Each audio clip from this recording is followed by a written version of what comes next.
Cuentos escogidos de Hans Christian Andersen, traducido directamente del dinamarqués por Carlos Sáenz de Tejada y Grassard, grabado por Víctor Villarraza. Notas. La edición popular que en 1881 recopiló toda la obra de Andersen con el título de Aventuras e Historias lleva al final unas notas autobiográficas escritas en los años 62 y 74. Nada más curioso ni tan consolador para los que sientan la fatiga de lo que el mismo Andersen llamó el espinoso camino de la fama, que la lectura de esas cuantas hojas, síntesis de una vida empezada en la oscuridad y terminada en la apoteosis entre propios y extraños.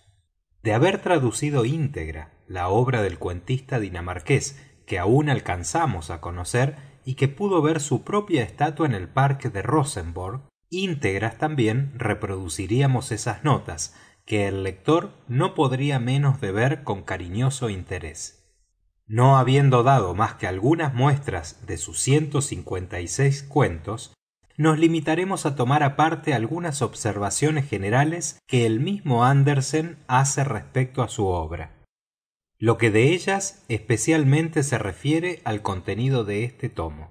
Ya en 1862 reunió Andersen, en el mismo orden con que fueron escritos y vieron la luz, todos los cuentos ilustrados por el malogrado V. Pendersen. Se me ha dicho que algunas notas referentes a la concepción y desarrollo de las aventuras, así las llama deliberadamente, no carecerían de interés, y esta es la razón que me mueve a escribirlas.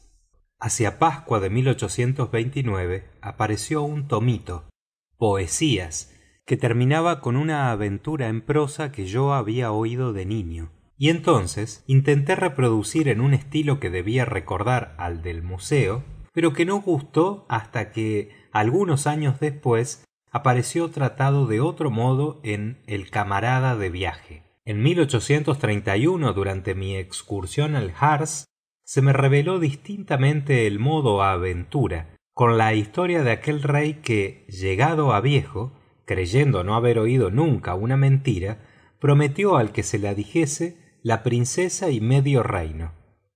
En las aventuras para niños, 1835, quiso Andersen que el estilo fuera el del narrador. El lenguaje, pues, debía dejar la impresión del recitado. Se hablaba a los niños, pero también los grandes podían escuchar. El cuaderno que le siguió, en 1836, y en cuyo prólogo Andersen se quejaba de lo poco que el género parecía agradar, contenía, entre otros, El niño travieso, como nuestro clásico diálogo El amor y el viejo, tomado de las fábulas de Anacreonte, y El traje nuevo del emperador, de origen español, ya que tan ingeniosa idea la debemos al príncipe de Manuel, nacido en 1277 y muerto en 1374, y fue también aprovechada por Cervantes en una de sus magistrales entremeses, traducido al alemán con el título de Das Wandertheater. Poco después, y valga la cita como prueba de cómo con el transcurso del tiempo se nacionalizan en su emigración las leyendas populares, en el mismo tomo que el tan dinamarqués e intraducible Ole cierra el ojo, y en compañía de otro cuento de origen italiano, publicaba Andersen El pastor de cerdos, donde puso varios elementos de una rancia leyenda dinamarquesa que, tal como me fue contada, no podía decentemente reproducirse, y que no es otra que la que dialogada a turno hallamos con repetidas versiones en nuestro romancero, y en la que fabla el pastor y fabla la infantina. Este tomo fue ya dedicado a la gran actriz dinamarquesa Juana Luisa Heiberg, no sólo porque ya entonces era la artista triunfante y avasalladora, sino por ser también de los primeros que mostraron entusiasmo por los cuentos en época en que aún no se habían abierto camino. Esto, y la íntima satisfacción con que Oerted, el célebre astrónomo, elogiaba lo humorístico de las aventuras, fueron mis primeros estímulos de importancia. Empezó Andersen refundiendo o inspirándose en los cuentos nacionales que de niño había oído, pero pronto pasó a tomarlos en sus viajes de las literaturas extranjeras y a crearlos con elementos propios después. Desde 1842, en que apareció La Campana, esta, como casi todas las aventuras que la siguieron, son originales. Yacían en mi pensamiento como en semilla. Un momento propicio, un rayo de sol y florecían. Día por día iba viendo más claro lo que cabía hacer con mis cuentos.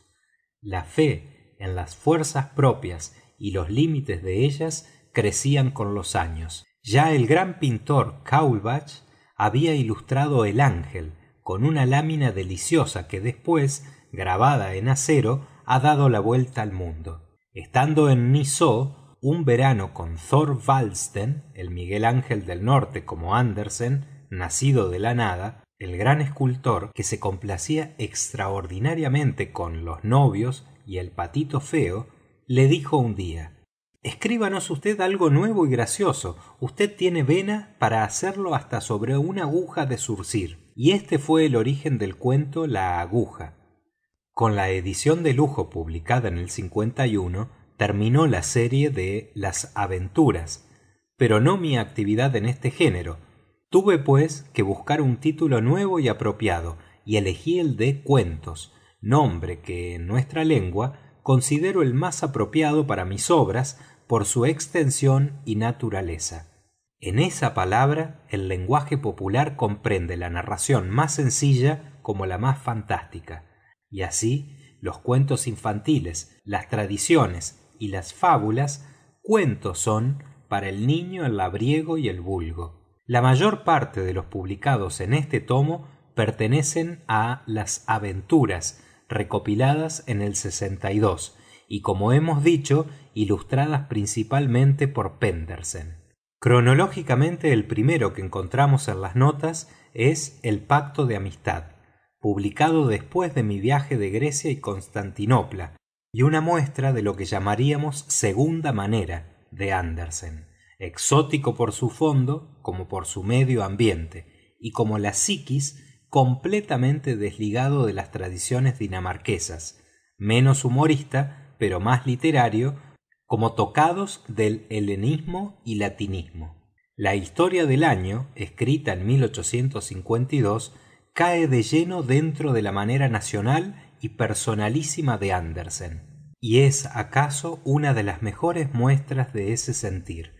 La vida de las cosas y del tiempo, una de las características del poeta dinamarqués. Es ciertísimo, buen humor, El gnomo en casa del hortera y La última perla, 1852-1855, son de la vieja cepa dinamarquesa, de un humorismo escandinavo y de un sabor de lugar y de época que seguramente han de desmerecer en España. No servía para nada tiene su verdadero origen en una frase que de pequeño oía mi madre.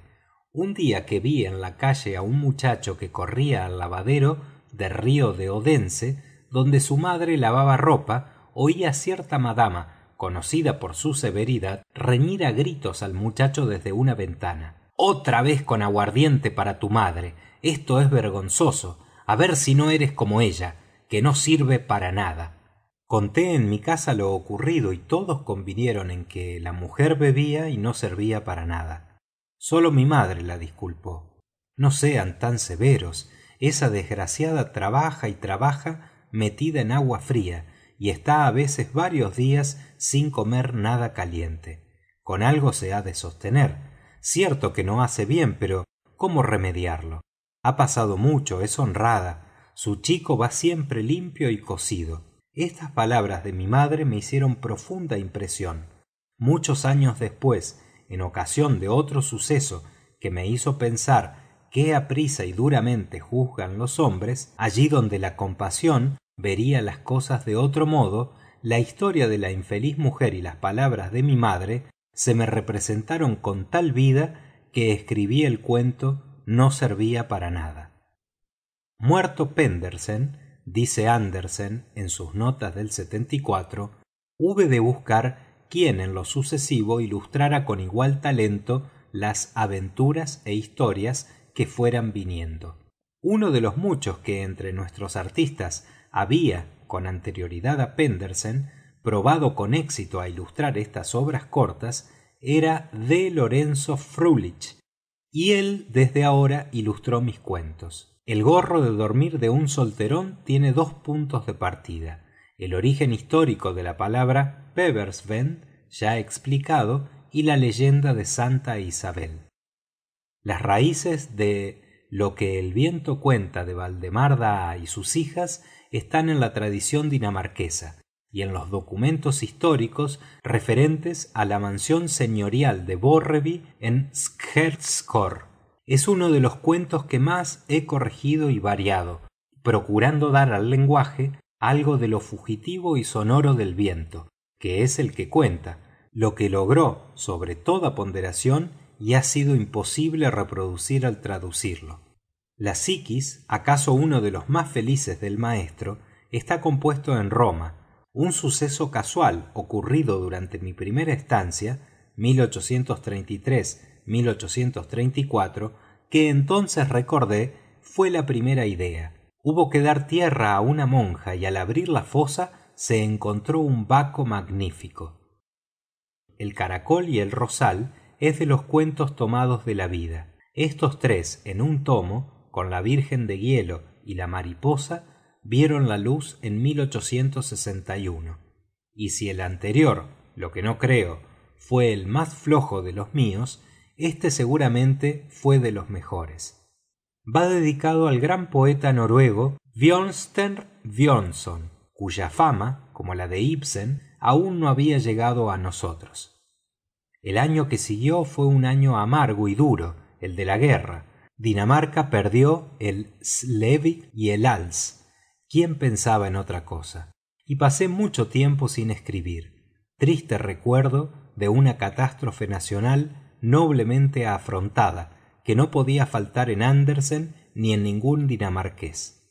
Ya muy hombre, volví a ver un cometa que había visto de niño. Me pareció haberlo visto la noche antes, y sin embargo nos separaban muchos años y muchos recuerdos, y escribí El cometa. La gran serpiente marina, como la dríada, es una aventura de nuestro siglo. El progreso y movimiento contemporáneos son grandes motivos poéticos, y debo el verlo así a Horsleth. Una nota más para terminar. Andersen tiene un cuento, La tetera, escrito en Toledo, pero ni en su fondo ni en su forma se conserva ninguna reminiscencia española. No dejó por eso a nuestra patria, como todo el sur, de deslumbrarle.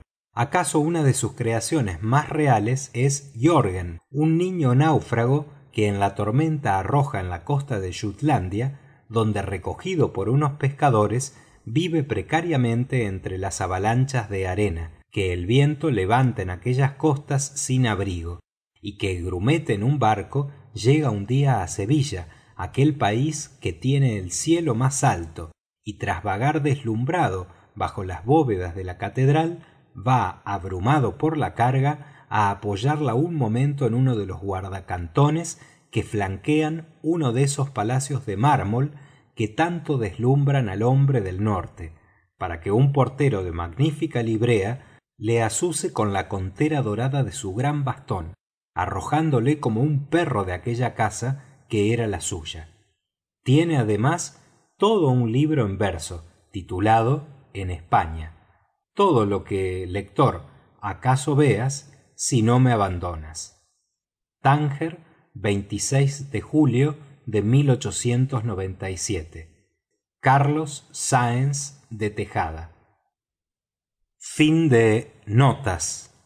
Fin de Cuentos escogidos de Andersen, traducidos directamente del dinamarqués por Carlos Sáenz de Tejada y Gruazart, grabado por Víctor Villarraza.